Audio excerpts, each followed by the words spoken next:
Well, hello there, health coaches. Here we are, just getting set up over here for episode. Oh my God, I don't even know what episode this is. Is it 108? We've been doing so many of these for so long. I want to thank you for being part of our audience for the Health Coach Power Community podcast and as part of our Facebook group. Just a shout out. Sometimes it just hits me like, oh my gosh, you guys, we have so many members. Things have grown so much in the past few years. So just want to say thank you for being here. And today we are going to be talking about how to list build. And I've heard a couple of you use this term, so I'm using it too. How to majorly list build. I distinctly remember when I was at that point in my own health coaching business. I was pregnant with my second baby, and I was thinking to myself, all right, I'm going to have this kid. I'm going to have to take a couple months off.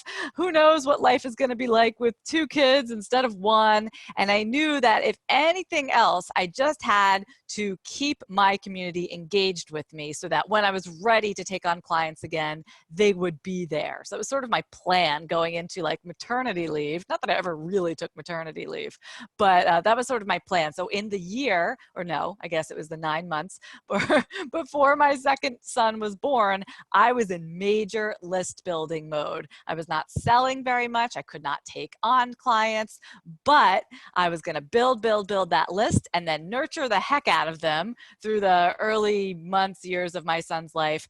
And then I'd be able to take on new clients. That was my plan. And you know what? It worked beautifully because I had that thought in my mind. My goal, and whatever your reason is, my reason was my goal here is I'm pregnant. I don't know what's going on in my life, but I need to majorly list build. And some of you might be just starting out and you're like, okay, I have no one. I've got nothing. I have to majorly list build. So if you're here with me live, by the way, I'd love to know where you're at with your list and what kind of issues you're coming up against as you attempt to grow that list.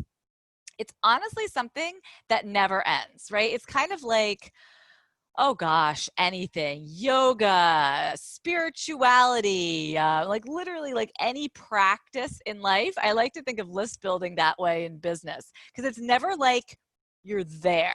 Even now, I've been in business for so many years and it's not like, oh, I've got this list of thousands and thousands of people, like I'm done. Like you're never done. You just keep growing, right? And list building is sort of like that. But there will be these intense periods where you're like, like this is what we're doing today, or this is what we're doing this month, or this is what we're doing for the next 6 months, because you need to majorly build your list. And that's like your number one focus. So I just wanted to get that out there. It's not going away, you guys, but it will take on different forms when you're in different phases of your business.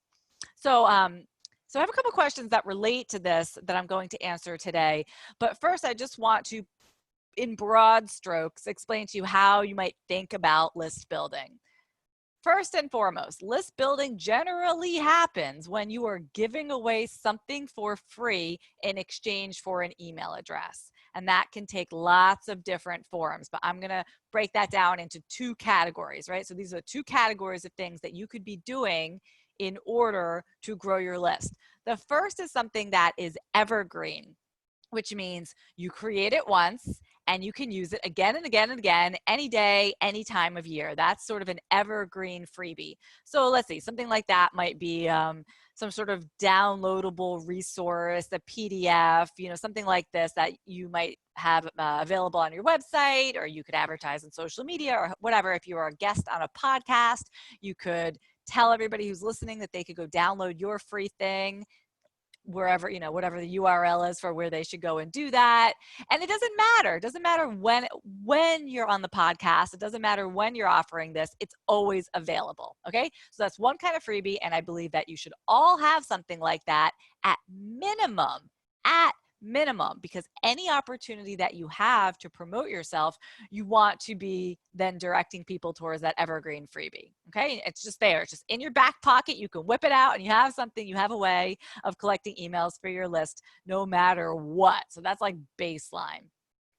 The other way of thinking about freebies that will help grow your mailing list, or when you are doing some sort of live free event. And what I mean by live is happening in real time. you know, like it starts this Monday and it ends on Friday, or it's happening next Thursday, or whatever it is. Something that's just like a one and done kind of situation. So with that, you would think about webinars, 5-day challenges, workshops, public speaking events, you know, things that happen like on a calendar. So those can be really helpful because even though you have an Evergreen freebie, like, yeah, it's evergreen. It's always available. It's like I can download that tomorrow, or I could come get that next week. Like it just doesn't have any urgency behind it. And so people might go, eh. But when you're like, this is an event and it's happening on the 15th, it's more likely that people will sign up because they don't want to miss out, right? It's just human nature. So I want you to think about having those two types of freebies going on in your business at all times. Something evergreen for when you need it. It's sort of like your 365 kind of freebie and way to build your mailing list. And then also holding special events throughout the year. Now, if you guys have ever done my training about how to earn a full-time salary as a health coach, if you haven't, by the way, get on that. It's healthcoachpower.com/earn, E-A-R-N, healthcoachpower.com/earn. And inside that training, I talk about actually plugging in some very specific list building activities into your calendar like 3 times a year.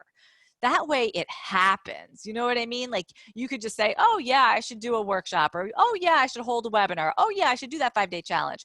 But it's very helpful if you strategically think about when you should do it and put it into your calendar, right? That just helps you build your whole calendar. And I go into the whole thing during the training, so I'm not going to do it here.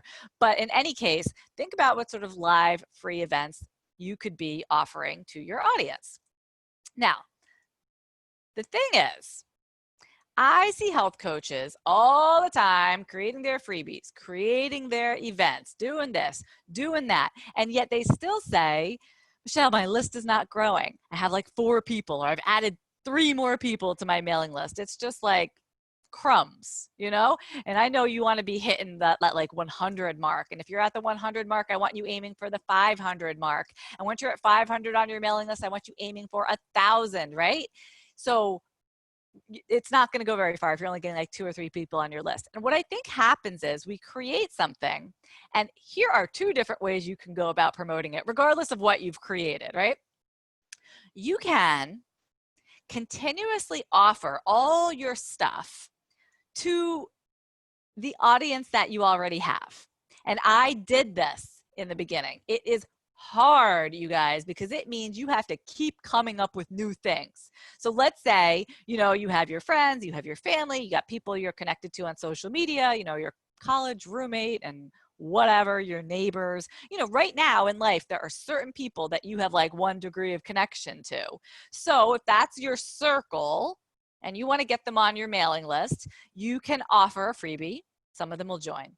Okay, then you're like, oh, what should I do next? You know, you're like, it's like a dog and pony show. You're like, oh, well, maybe if I do this, oh, maybe I'll do this, or maybe this other topic, or maybe I can get them with this. And you create and you create and you create and you create. And each time you put it out there, maybe a couple more people from your audience decide to join. You know, maybe you just hit the nail on the head that day with what they wanted to learn about, you know? So they finally take you up on what you've been offering.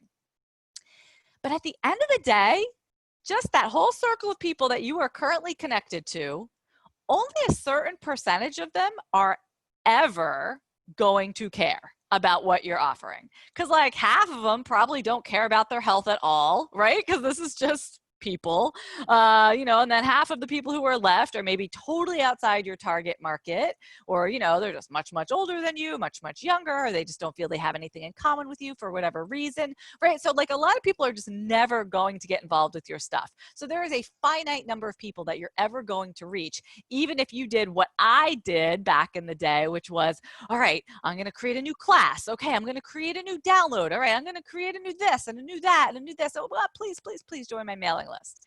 That's a long road. It's a hard road. I'm not saying you can't do that sometimes. I'm just saying there's another way to think about it.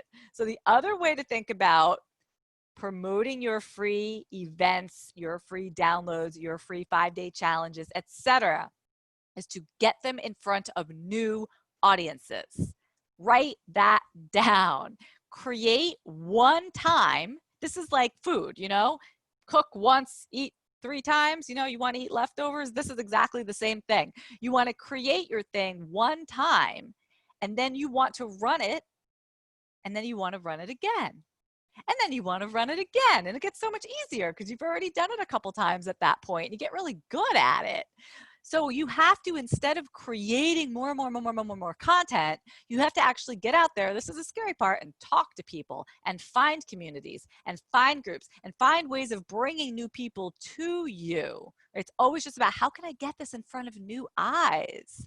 So here's an example. Maybe you hold a workshop for company A. Great. Does it make sense to do another workshop for company A?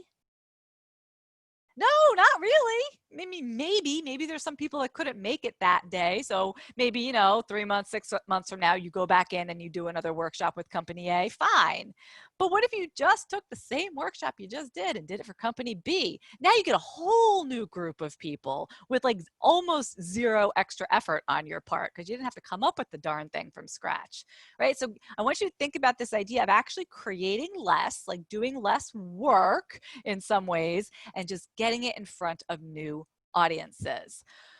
Whew, it took me forever to learn that lesson. So now I spend a lot less time content creating and a lot more time thinking, okay, who can I partner with for this? Who can I share this with? How could I get the people in my circle to share it with others, right? Like, how can I get more reach instead of continuing to sort of pound the same audience? Please join my list. No, join it now. No, how about now? And it makes a gigantic difference. And that's how you'll go from adding 2 or 3 people to your list to adding 20, 30, 100, 200 people to your list at a shot. Awesome stuff. So one thing that comes to mind when I think about all these different ways that we can list build are 5-day challenges. Because, hear me on this, everything we just talked about, the 2 different types of freebies that are available, for example, an evergreen or a live event that happens in real time, you could do a 5-day challenge for either of those. You can have a 5-day challenge that runs automatically. Somebody signs up and they just start getting the emails, right? It happens on autopilot. You can set that up within your email service. So that's one way to do a 5-day challenge. The other way is to actually hold it live, pick dates and turn it into a live event, right? So you can hit both of those with even the same 5-day challenge. Then you can offer that 5-day challenge to your current audience, of course, and some of them will sign up, and that's lovely. But even better is, can you get that 5-day challenge in front of other audiences?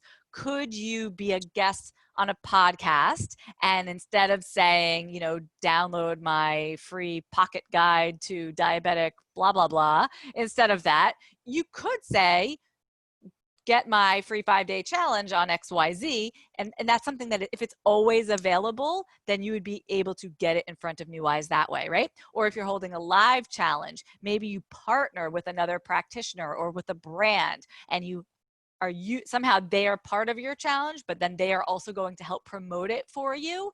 This works like gangbusters. So you want to get really strategic about the promotion.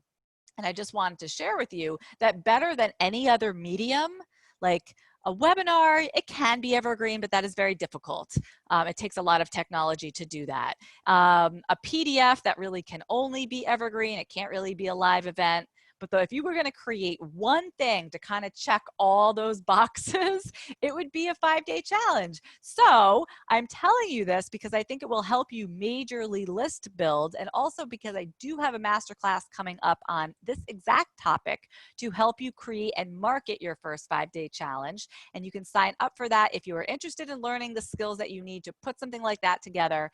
Go to healthcoachpower.com/5-day. That's the number 5-day. And I'm going to drop that link right here in our comments so that you guys can check it out. That is coming up very soon, and it's like sort of a one-time deal. So I hope that you hop on it now if this is something that you've been wanting to do. It also relates to this question that we got from Amy inside of our Facebook group this week. And she said, how often do you hold challenges? Great question. Like monthly, quarterly, more or less. She says, I'm in major list building phase, So challenges are important to me, but I can see that running them monthly might be overboard. Is there a sweet spot, or does it depend on where you are in your business? So, Amy, I can answer that from a couple of different perspectives. First of all, just personally, to create the content and host an event, like let's say you're going to do a live 5-day challenge, that takes quite a bit of effort. And if you were going to do it monthly, I think you would be on a quick road to burnout. And you probably also would be burning out your audience.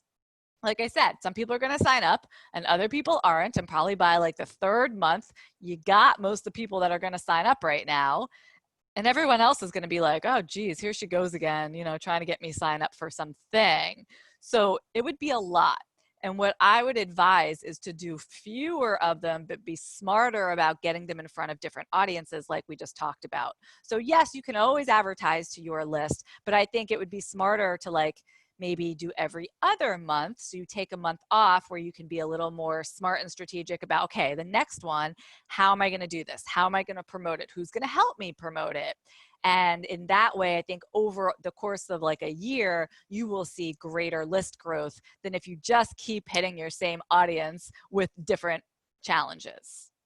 I hope that makes sense. The other thing, like I said earlier, is you got other ways to grow your list. It doesn't have to be like live 5-day challenge every month or every other month. That is an awful lot. You can be growing your list by having some sort of evergreen offering so that, this month, maybe you're not hosting anything live, but you're going to appear on like 3 different podcasts and you're going to be promoting an evergreen freebie. Does that make sense? Because then that podcast lives on. People might listen to that podcast episode 6 months from now, a year from now, 2 years from now. And in that way, you grow your list in an evergreen style. So I want you to think about different methods, but I like that you're thinking about challenges because it can help tremendously and it can fit the bill. I would recommend something like 3 times a year, just because of the effort that it takes. And just because you don't want to burn out your audience on like, oh, here she goes again. I would think about maybe 3 times a year. Maybe it's 3 different challenges. Maybe it's the same challenge that you run twice a year. And then the third one is something else. There's no rules here, but you just have to kind of think about your own stamina and who is going to be signing up for these things. That's really the most important part. And I wanted to say one more thing about this. What was it? You said, is there a sweet spot or does it depend on where you are in your business? I would say it also really depends on how comfortable you are putting together a challenge. Because if it's your first one and you're kind of just figuring it out on your own, it's going to take you a while, right? And then you're going to make mistakes and you're going to have technology issues. You're going to, I remember doing it for the first time and it was like, what's going on here? It was very stressful. So in that case, you got to give yourself time. Once you become very proficient at things like this, like I can throw together a 5-day challenge very quickly. If I wanted to run something brand new from scratch, I could probably get it out 2 weeks from today because I already know all the steps that I have to take and it would end up flawless just because I've done it so many times. So again, this is why I'm offering this masterclass for you guys. So you don't waste time trying to like reinvent the wheel. Like I've done these things so often that I can just kind of like bang them out. And I want to show you how to do that so that you can get on with it. So again, if you guys want to sign up for the masterclass, that's healthcoachpower.com/5-day. And I think that will be super, super helpful. We already have a ton of people enrolled. So I'm getting super excited for that. Okay, let's see what kind of comments we have over here. Kristen said, yes, that's so good. Working smarter, not harder. That's exactly what I'm talking about. You always want to work smarter and not harder. I mean, sometimes when you're very introverted, the idea of going out there and finding partners or bringing your workshop to a different company can be very scary. But I want you to let you know that that is the way to grow, not by sitting behind your computer and like dreaming up some brand new content. You really do need to be getting exposed to new audiences in order to grow your business. Maridella says, I just did a live webinar and I'm making it into a 5-day challenge. That's a cool idea. If you have any sort of content, you can take it and repackage it into a different format. And then it'll be kind of interesting for you, Maridella, like which one did better for you? Were people more likely to sign up when that topic was offered as a webinar or when it was offered in the form of a 5-day challenge? You probably could also, I've done this, I've taken a 5-day challenge and then packaged it up into just a downloadable PDF. That would be an easy thing for people to download anytime. So you could do that as well. And here you go. Leftovers, leftovers, leftovers. We love leftovers though, right?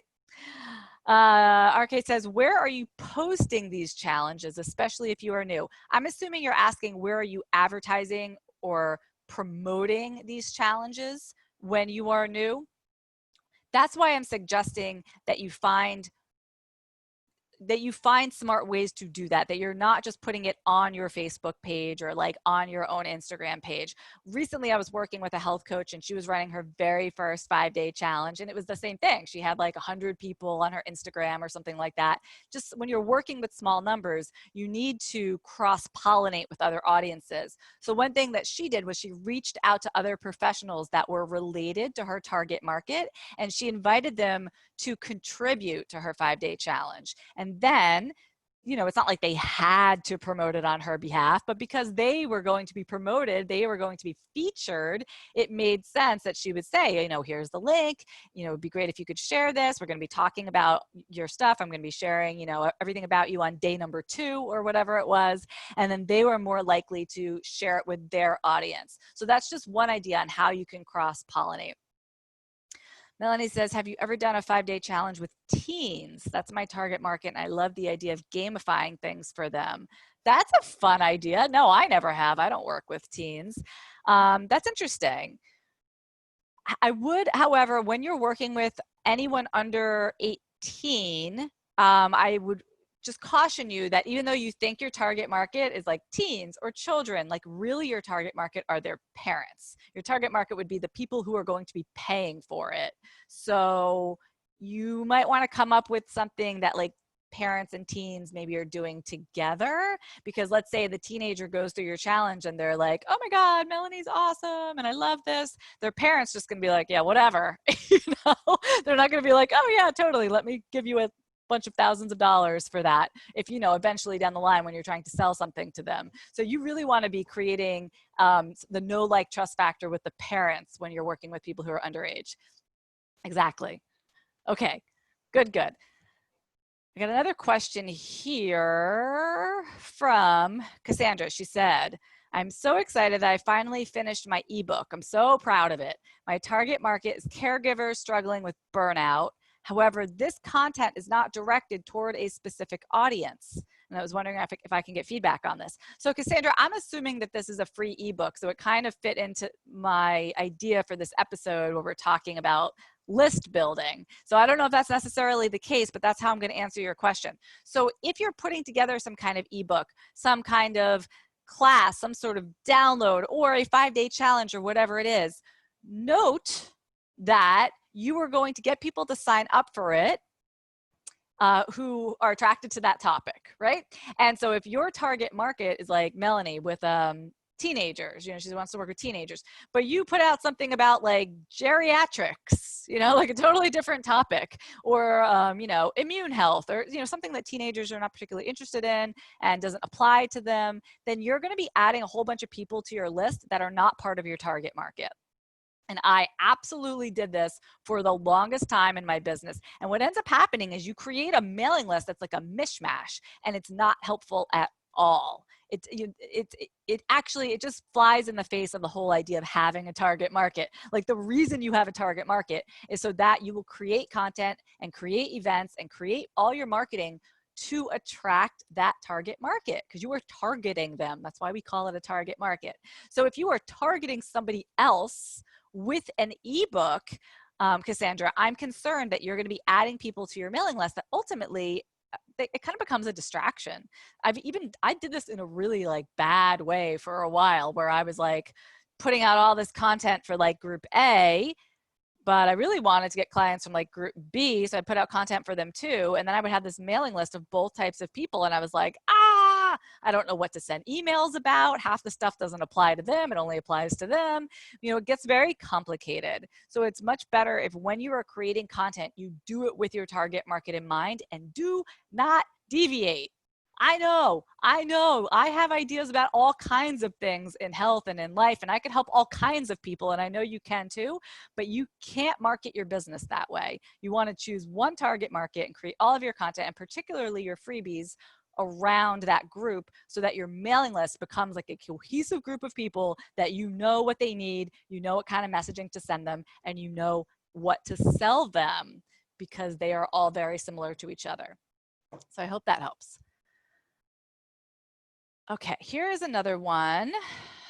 This was from Mallory. She says, she's talking about closing the deal, right? So like the sales conversation, you know, that scary part where we have to name our price with our prospective client. She says, I've always closed the way IIN has taught.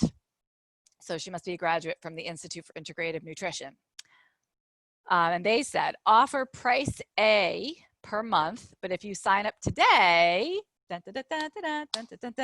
if you sign up today, offer price B per month as an incentive, right?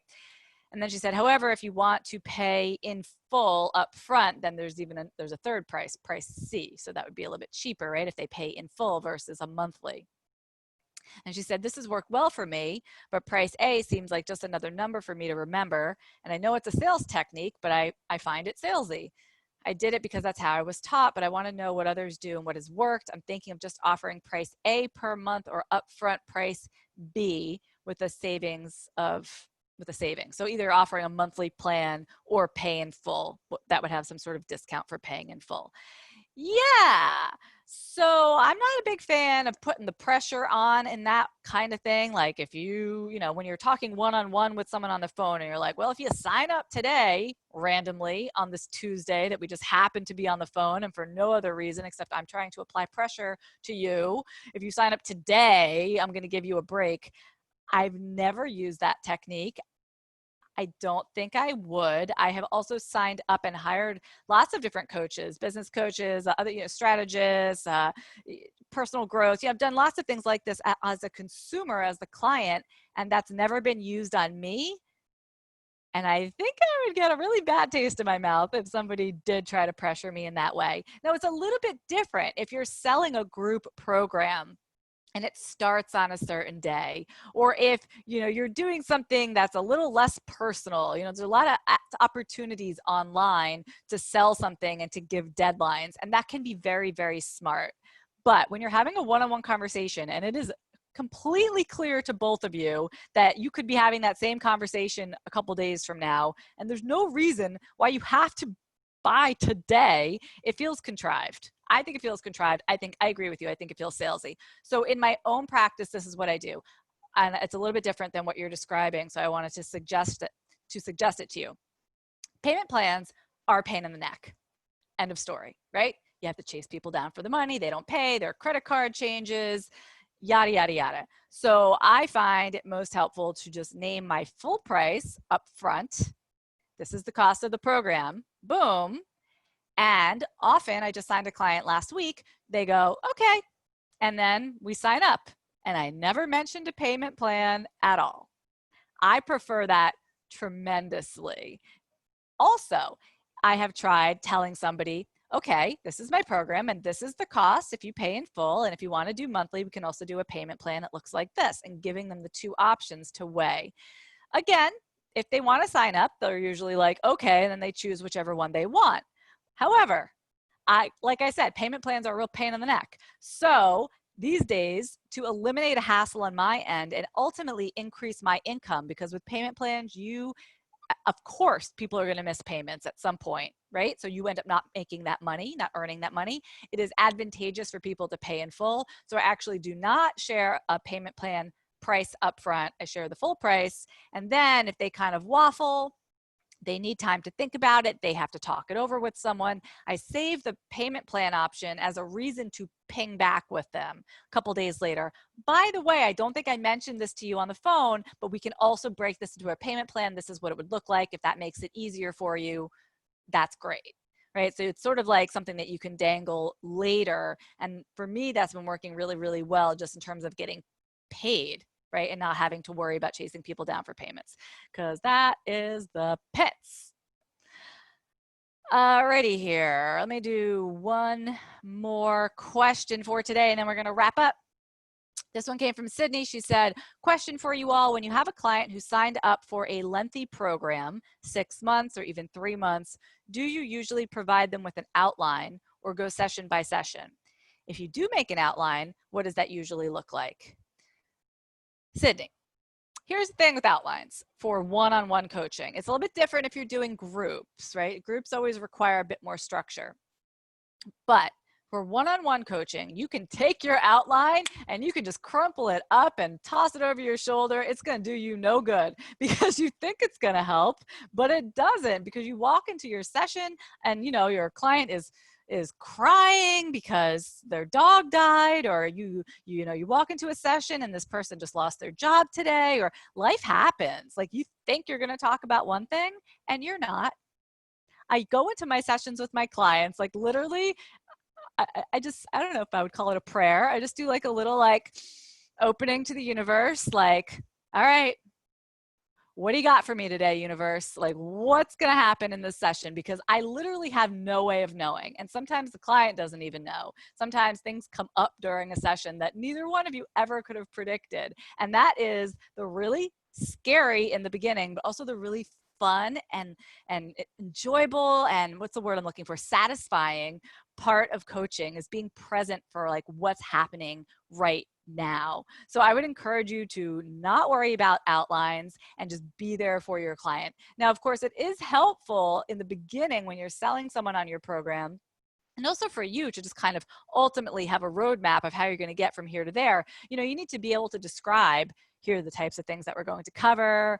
Here are the areas that I think are really important for us to work on together. But that's different from having like an outline, like, okay, for the first 10 minutes, we're going to talk about vegetables. And for the second 10 minutes, we're going to talk about fats, right? I would take that kind of outline and just ditch it. You have to like show up and breathe and feel like what energy your client is bringing to you that day and what needs to be talked about that day. That's what makes coaching so special. All right, you guys, I think that's all we have time for today. Thank you so much for joining me live. If you've been here, again, don't forget about our masterclass coming up in a couple weeks on how to create and market your first 5-day challenge. You can sign up for that at healthcoachpower.com/5day. And I will see you guys next week. Take care, everybody.